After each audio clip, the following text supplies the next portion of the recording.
श्री राम। बुरा जो देखन में चला, बुरा न मिलिया कोई, जो दिल खोजा अपना मुझसे बुरा न हुए।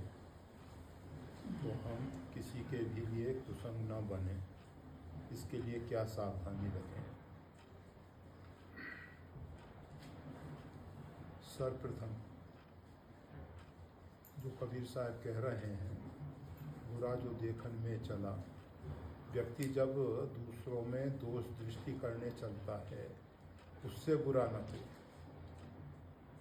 सबसे पहला एक मापदंड अपने अंदर रखना चाहिए कि जब कभी किसी भी परिस्थिति में हम किसी में दोष दृष्टि कर रहे हैं, दोष देख रहे हैं, भगवान श्री राम ने कहा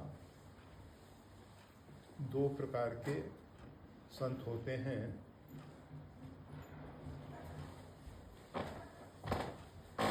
एक हंस कोटि के जो हैं संत हंस गुण गए पए परिहरि बार विकार। पहले एक बात समझ लेनी चाहिए, जब संत की बात गोस्वामी तुलसीदास जी करते हैं वो संतत्व की बात करते हैं। देश भगवान का पूजनीय है, वंदनीय है, देश प्रताप पूजनीय थे, परंतु गोस्वामी तुलसीदास जी ने रामचरितमानस में किए कुबेश साधु सम्मान।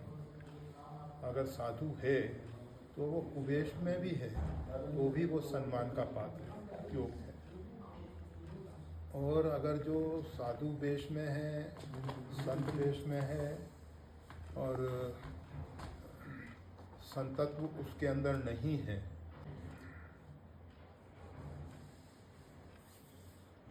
तो समझ लेना चाहिए कि संत वेश में जैसे कोई अनधिकारी व्यक्ति पुलिस की यूनिफॉर्म धारण कर ले तो वो पुलिस तो नहीं होता, अपराधी होता है।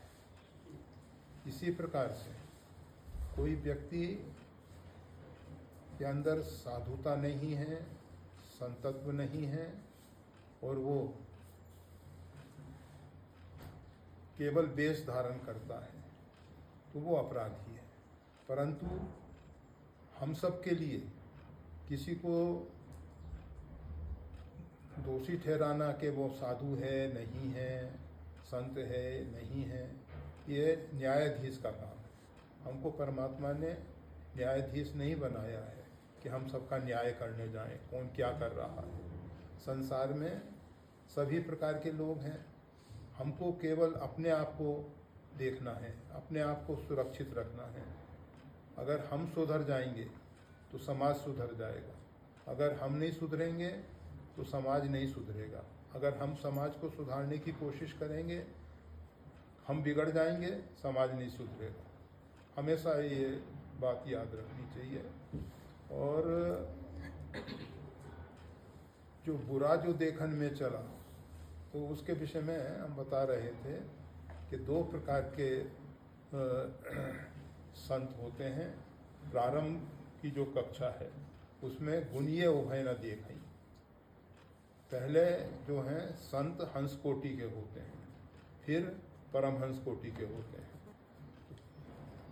हंस कोटि के जो संत हैं वो संत हंस गुण गए पे परिहर बार विकार, वो गुणग्राही होते हैं। मधुकर सरिस संत गुणग्राही, जैसे भौरा है वो पुष्पों के अंदर का जो पराग है उसको ग्रहण कर लेता है, उसके मकरंद को ग्रहण करता है। इसी प्रकार से संत जो हैं शुभ शुभ को ग्रहण करते हैं, अच्छे अच्छे को ग्रहण करते हैं।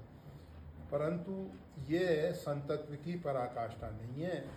संतत्व जब विकसित होता है तो उसमें प्रत्यक्ष दिखाई देता है। संसार जो है परमात्मा की लीला है, परमात्मा की जो माया है उसका खेल चल रहा है।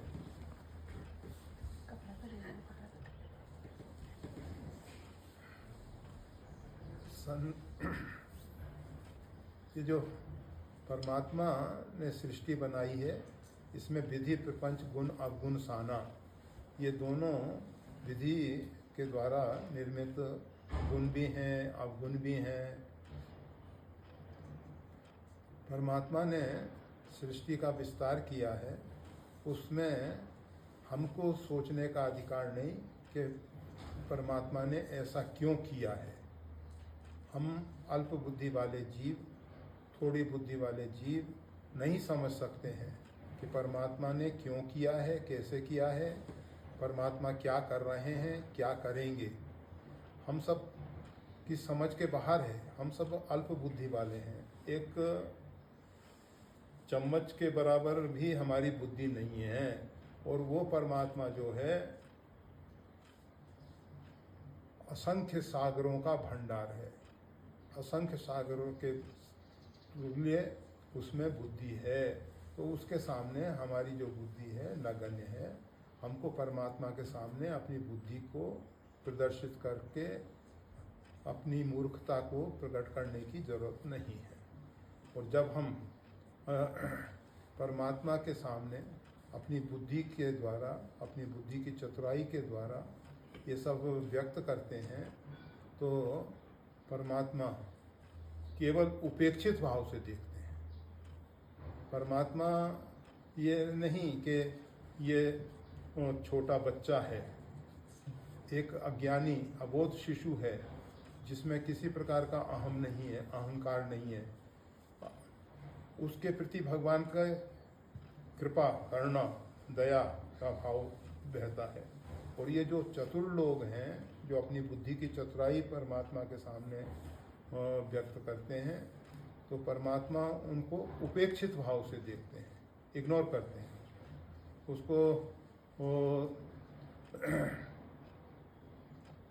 ना तो प्रेम है, ना उससे द्वेष है, ना घृणा है।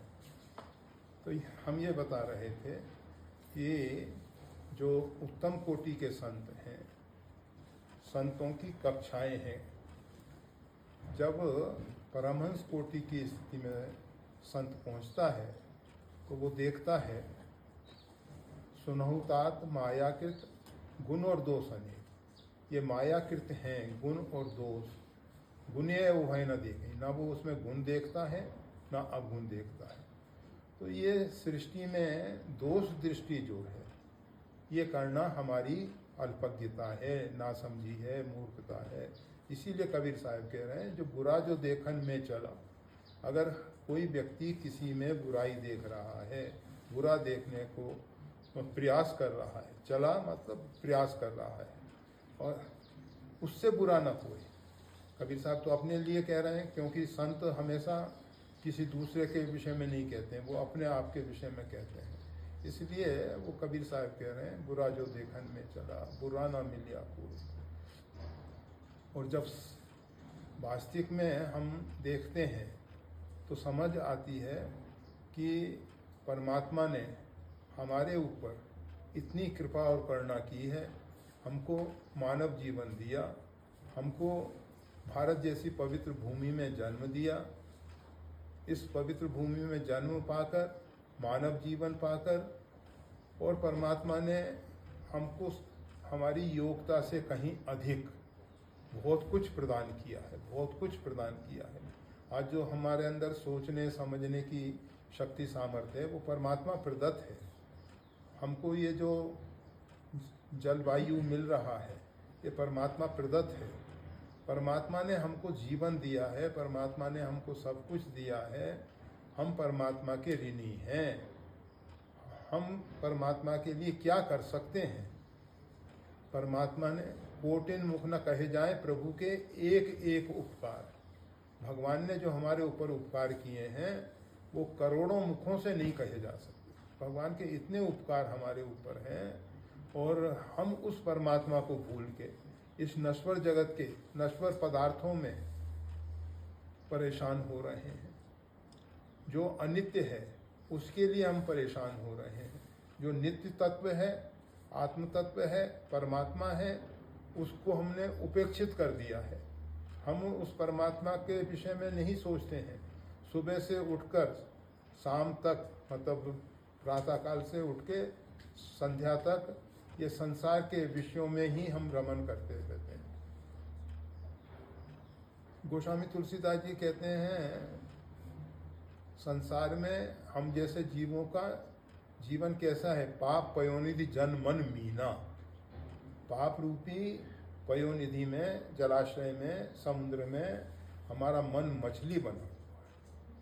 हम हमेशा पाप में ही रत हैं, ऐसी हमारी दुर्दशा है। और परमात्मा ने हम पे जो अनुग्रह किया, कृपा की, उसको हम भुला के हम भटक रहे हैं। होना ये चाहिए था कि संसार के सब कार्य तो जो भी हैं, समय आने पे जो हमने प्रारब्ध के द्वारा पहले बीज बोए हैं, उसका फल तो हमको मिल ही जाता है। कर्म फल अवश्य में भोक्तव्य, भोगना ही पड़ता है, हमको भोग ही रहे हैं। और उसके साथ साथ अब दायित्व यह है कि जो हम नवीन कर्म करें, उन कर्मों में इतनी सावधानी रहे कि जो पूर्व के द्वारा, जैसे किसान ने खेत में बीज बोया और फसल अच्छी नहीं आई, तो वो बीज बदलता है कि भाई ये बीज अच्छा नहीं है। इसी प्रकार से हम जो नहीं चाहते हैं वैसा कर्म फल जब हमको भोगने को मिलता है, बहुत सी चीज़ें हमारी इच्छा के अनुरूप हो जाती हैं, बहुत सी इच्छा के विपरीत होती हैं। हम चाहते हैं कि हम सुबह से शाम तक भगवान के नाम सुमरन में लगे रहें, भगवान के ध्यान में लगे रहें, भगवान के नाम रूप लीला धाम के माध्यम से परमात्मा के साथ जुड़े रहें, परंतु हमारा मन संसार में भटक रहा है। तो उसके पीछे कारण क्या है? कारण ये है कि हमारे कर्म जो हैं वो सही नहीं है। ना तो पहले के कर्म सही हैं, ना वर्तमान के सही हैं। अगर पहले के गलत थे और वर्तमान के सही हो जाएं तो सुधार आने की संभावना है। हम कहते हैं कि हमने इतने सालों से जप किया है, अनुष्ठान कर रहे हैं, ये कर रहे हैं, परिणाम क्यों नहीं आ रहा है? बारक नाम कहत जग जेऊ, हो तरन तारन नर तेव। एक बार बारक मतलब एक बार कोई भगवान का नाम ले ले, हो तरन तारन नर तेव, वो स्वयं भी भवसागर से पार हो जाता है, दूसरों को भी पार करने लगता है। और हम इतना भगवान का नाम सुमरन कर रहे हैं, भगवान के नाम में इतनी शक्ति सामर्थ्य है, जितना व्यक्ति पाप नहीं कर सकता उससे कहीं अधिक पाप परमात्मा का नाम क्षण मात्र में, पल मात्र में, जो समय की छोटी से छोटी इकाई है, उतने मात्र में जला के भस्म कर देता है। भगवान का नाम लेने का जो अंदर से पराबानी से जब शब्द उठता है तो उसी समय पाप का क्षय हो जाता है। परंतु हम इतना भगवान का नाम उच्चारण कर रहे हैं, परिणाम नहीं आ रहा है। तो उसके पीछे कारण क्या है? कारण यही है कि हमारे कर्म सही नहीं है। नाम जिस प्रकार से लेना चाहिए वो नहीं ले पा रहे हैं। फिर हम कह देते हैं, दलील दे देते हैं कि भाव कुभाव अनख आलसहूँ, नाम जपत मंगल दिस दसहूँ, भाव से कुभाव से। ये तो नाम की महिमा है कि हम किसी भी प्रकार से भगवान का नाम लें, वो हमारा कल्याण करता है। परंतु जो परिणाम आना चाहिए पूर्ण रूपेण नाम का, वो नहीं आ पा रहा है। और उसके पीछे कारण हम हैं, हमारी कमजोरियाँ हैं। हम सही ढंग से परमात्मा की शरणागति स्वीकार नहीं किए हैं। अगर हम सही रूप से परमात्मा के शरणापन्न होते, क्योंकि नाम जप में गोस्वामी तुलसीदास जी ने एक बहुत महत्वपूर्ण बात कही है, होहूँ राम को नाम जप, होहूँ राम को। पहले हम भगवान के हो जाएं। हम भगवान के नहीं हैं, हम संसार के हैं। हम संसार का ही चिंतन करते हैं, संसार के विषय में ही सब कुछ कार्य कर रहे हैं। परमात्मा के होते तो हम परमात्मा के लिए कुछ कार्य करते, परंतु हम परमात्मा के लिए कुछ नहीं करते। हम ये जो पूजा पाठ जप तप जो कुछ भी कर रहे हैं, इसमें भी बाह्य दिखावा ज़्यादा है। आंतरिक जो शुद्ध पवित्र भाव है, जिस भाव से भर के पूजा होनी चाहिए, उस भाव से पूजा नहीं होती है, केवल बाह्य दिखावा है। और ये जो इतने भी बाह्य दिखावे हैं, इनसे परमात्मा प्रसन्न नहीं होते हैं। परमात्मा तो हृदय की स्थिति देखते हैं, और शरीर से कितने ही हम यज्ञ अनुष्ठान जप तप करते रहें और मन से हमारे पवित्र भाव नहीं है, तो फिर उसका जो परिणाम आना चाहिए वो परिणाम नहीं आ पाता है। और अगर मन से हम परमात्मा का स्मरण कर रहे हैं और ऊपर से क्रियाएं हमारी दूसरे प्रकार की हैं, तो भी जो मानसिक भाव है उसका पवित्र भाव, क्योंकि भगवान जो हैं हृदय के भाव को देखते हैं, ऊपर के किए हुए कर्मों को नहीं देखते हैं। भगवान केवल अंदर के पवित्र भाव को देखते हैं। तो यहाँ जो कबीर साहब ने कहा, बुरा जो देखन में चला, बुरा ना मिलिया कोई, जो दिल खोजा आपना उससे बुरा ना कोई। व्यक्ति को जब जीवन में ये दिखाई देने लग जाए कि मुझसे बुरा ना कोई, संसार में मेरे समान कोई पापी नहीं है, हूँ पतितन को राजा, मैं पतितों में सबसे अग्रगण्य हूँ। सब तो पतित हैं, परंतु जितना अधिक पतित मैं हूँ, जितना अधिक गिरा हुआ मैं हूँ, जितनी अधिक मेरे में कमजोरी है, उतनी किसी दूसरे में नहीं है, दूसरे में नहीं है। तो इस प्रकार के भाव से जब व्यक्ति भरता है तो उस समय परमात्मा के पास पहुँचने का जो प्रवेश द्वार है वो खुल जाता है। और जब तक हम में अपने में गुण की भावना है कि हम श्रेष्ठ हैं, हमें गुण हैं, विशेष हैं, हम हमेशा कहा करते हैं कि ये जितने भी गुण हैं ये परमात्मा प्रदत्त हैं। गुण तुम्हार समझई निज दोषा, गुण तुम्हार, ये गुण तो भगवान की कृपा से आ रहे हैं। हम कहा करते हैं कि देखो पंखा चल रहा है, पंखे में विद्युत की शक्ति सामर्थ्य से पंखा चल रहा है। अगर पंखे में कोई गड़बड़ी आ गई तो खड़खड़ करने लगा, वो बिजली की बात नहीं है। इसी प्रकार से जितने भी सही कर्म होते हैं, सही दिशा में कर्म होते हैं, वो परमात्मा की कृपा का परिणाम है। और जो उसमें विकृति आती है वो हमारा कर्म है। तो इस प्रकार के भाव से जब जीव भरता है तो उसी समय परमात्मा का द्वार खुल जाता है उसके लिए। और जब तक हम लोगों में, दूसरों में दोष दृष्टि करते रहते हैं, व्यर्थ की चिंता नहीं करते रहते हैं, व्यर्थ का चिंतन करते रहते हैं, व्यर्थ का वार्ता करते रहते हैं, होता क्या है? यहाँ तो अभी आप ऊपर से तो शांत बैठे हो, दिखाई दे रहे हो, अंदर मन में किसी किसी के कहाँ क्या क्या चल रहा हो। फिर अवसर मिल जाए, 2 और 5 इकट्ठे हो जाओ, और 2 और 5 इकट्ठे होके केवल राग द्वेष की चर्चा, वहाँ उसने ऐसा किया, वो ऐसा कर रहा है, वो ऐसा कर रहा है, वो ऐसा कर रहा है। कभी हम ये नहीं सोचते कि परमात्मा की चर्चा करें। हरिजन छाड़ हरि विमुखन की निस्दिन करत गुलामी। हम भगवान के भक्तों की, भगवान की चर्चाएं नहीं करते, हम चर्चाएं करते हैं संसार के व्यक्तियों की, और बिना मतलब के, जिससे राग द्वेष, मन अशांत हो, ये सब चर्चाएं करके हम अपने आप को भी मलिन करते हैं, दूसरों को भी परेशान करते हैं। इसमें लिखा है, तो हम किसी के भी लिए कुसंग ना बने। कुसंग हम क्यों बन रहे हैं? क्योंकि हम सही नहीं हैं। जब हम अपने आप में सही हो जाएंगे तो कुसंग बनने का प्रश्न ही नहीं रहेगा। अगर थोड़ी देर के लिए, जैसे कभी कभी क्या होता है, हम और आप चर्चा कर रहे हैं, तो व्यक्ति बैठे हुए हैं, चर्चा कर रहे हैं, चर्चा पूरी हो गई, एक तीसरा व्यक्ति बाहर से आया और चर्चा तो यहाँ पूरी हुई है।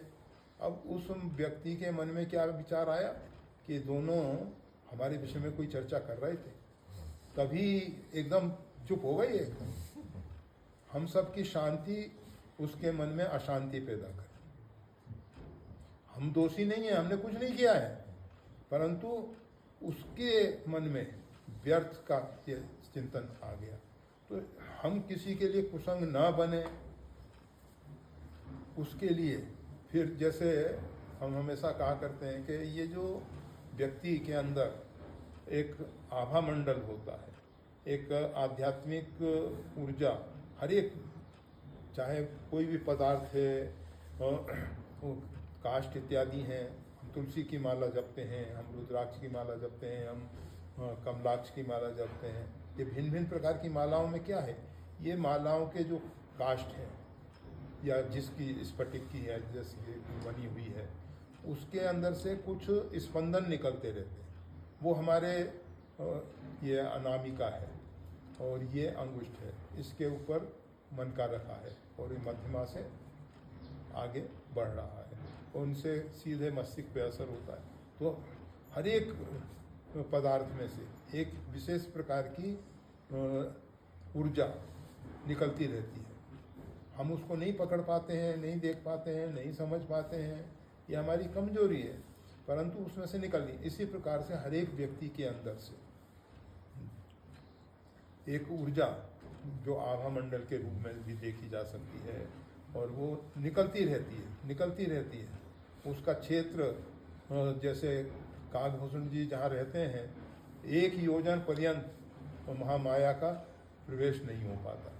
तो हम इतने अपने आप में सक्षम बने, इतने आप में योग्य बने, इतनी अपने अंदर आध्यात्मिक ऊर्जा पैदा करें जिससे कि हमारे आसपास आने वाले व्यक्ति के अंदर कोई दुर्भाव ना पैदा हो। हमको उसके लिए उतना अपने आप को सही बनाना होगा। फिर सुनिश्चित है, देखा जाता है ऋषि महर्षियों के आश्रम में सहज बेर सब जीवन त्यागा, जो स्वाभाविक बेर है। कहा जाता है भगवान शंकराचार्य छोटे थे, बालक थे, बाल्यावस्था में वो श्रृंगेरी पर्वत पे पहुँचे तो पर्वत से नीचे एक सरोवर था, एक तालाब था। वहाँ तालाब में से एक मेढक का बच्चा निकला और वो निकल के बाहर आया और बाहर आके खेलता कूदता सरोवर से दूर चला गया। अब वो दूर चला गया तो धूप बहुत थी। अब वो जल में रहने वाला एकदम से छोटा बच्चा धूप से पीड़ित होके व्याकुल हो गया। तो एक सर्प ने, एक फन वाले सर्प ने उसके ऊपर छाया कर दी और वो छाया उसको मिली तो उसको थोड़ी सी राहत मिली और उसको जो राहत मिली और उसका शरीर स्वस्थ हुआ तो वो फिर खेलता कूदता सरोवर की तरफ भाग गया। अब भगवान शंकराचार्य जो हैं विचार करने लगे कि मेढक के प्रति तो सर्प का बेर है, स्वाभाविक बेर है, और ये तो छोटा बच्चा था, इसको तो मेढक को तो ये कभी भी अपना आहार बना सकता था, परंतु इसने ऐसा ना करके उसके ऊपर छाया कर दी।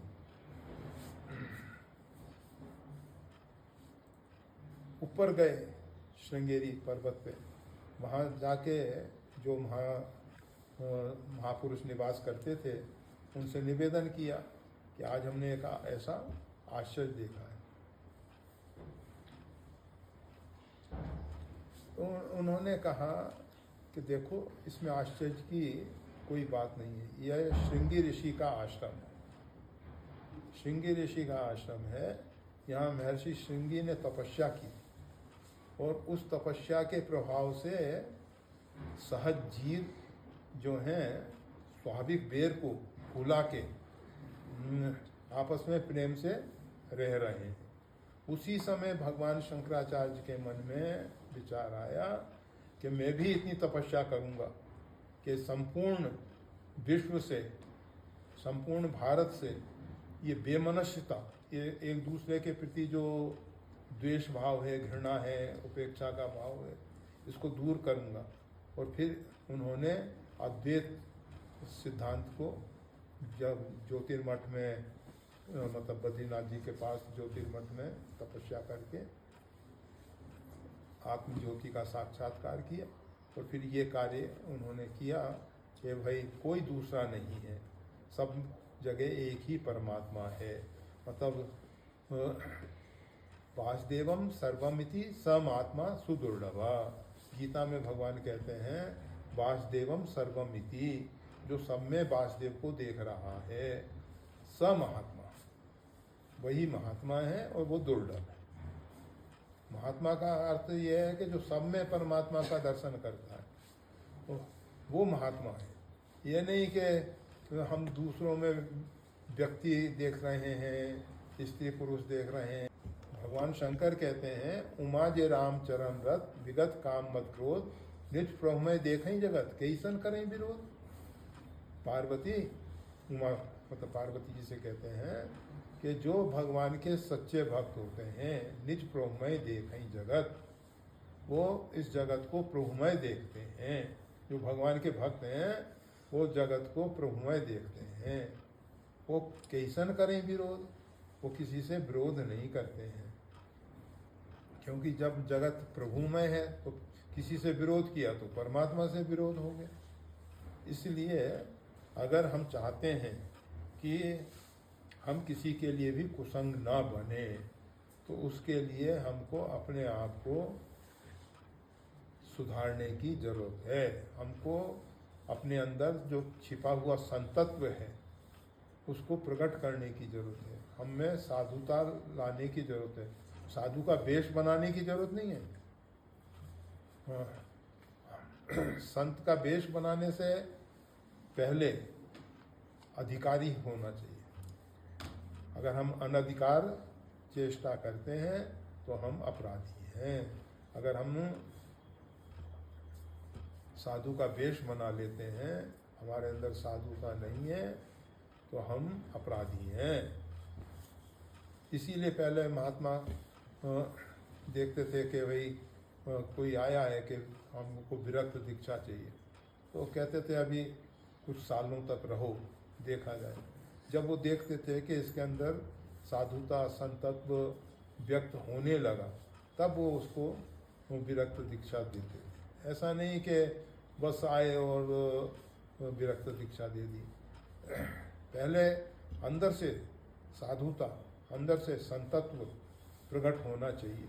और जब संतत्व साधुता प्रकट हो जाती है तो फिर उसके बाद वेश बनाए ना बनाए कोई फर्क नहीं पड़ता। हनुमान जी महाराज ने कौन साधु का वेश बनाया, परंतु हनुमान जी जितना पूजनीय है, वंदनीय है, हम समझते हैं भारत में कोई देवता नहीं है। भले ही उनके इष्ट देव भगवान श्री राम हैं, हमारे इष्ट देव भगवान श्री सीताराम जी हैं, परंतु जितने हनुमान जी की आराधना उपासना होती है उतने श्री राम जी की नहीं होती है। शैव्य वो भी हनुमान जी की उपासना करते हैं, शाक्त वो भी हनुमान जी की उपासना करते हैं, वैष्णव वो भी उनकी उपासना करते हैं। नहीं तो वैष्णवों की करेंगे, अपने नारायण की करेंगे, राम जी की करेंगे, भगवान कृष्ण की करेंगे, मतलब जितने नारायण के अवतार हैं उनकी करेंगे। शैव जो हैं भगवान शंकर की करेंगे और जो शंकर जी के रूप हैं उनकी करेंगे। शाक्त जो हैं वो शक्ति की ही करेंगे। परंतु हनुमान जी एक ऐसे देवता हैं जिनकी उपासना सब करते हैं। और आप देख लो 52 शक्तिपीठ में सब जगह हनुमान जी, 4 धाम में सब जगह हनुमान जी, चाहे हिमालय का केदारनाथ हो, चाहे दक्षिण भारत का रामेश्वरम हो, या जगन्नाथपुरी हो, या द्वारका हो, 4 धाम भारत के प्रधान तीर्थों में सब जगह हनुमान जी विराजमान मिलेंगे। आप जगन्नाथपुरी के मंदिर के चारों दरबारों में हनुमान जी महाराज विशाल रूप में खड़े हुए मिलेंगे। रामेश्वरम में मंदिर में प्रवेश करने के साथ ही हनुमान जी महाराज हैं। बद्रीनाथ जी में भगवान नारायण के मंदिर के सामने ही,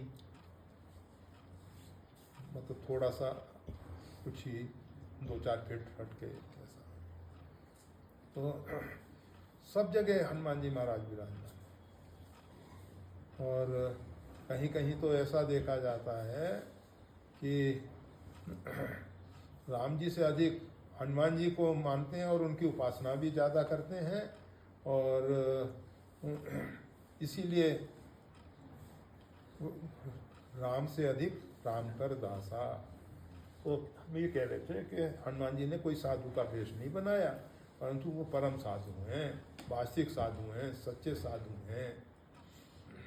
किए कुबेश साधु, कुबेश होने पर भी साधु जो हैं सम्मान के पात्र हैं।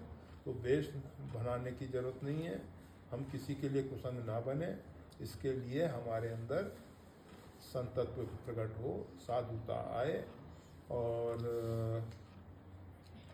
हमारे अंदर इतनी आध्यात्मिक ऊर्जा भर जाए, इतनी आध्यात्मिक ऊर्जा भर जाए कि जो भी हमारे निकट आए तो कितना ही दुष्ट दुर्विचार वाला हो, वो उसके दुर्विचार समाप्त हो जाए और वो परमात्मा का प्रेमी बन जाए।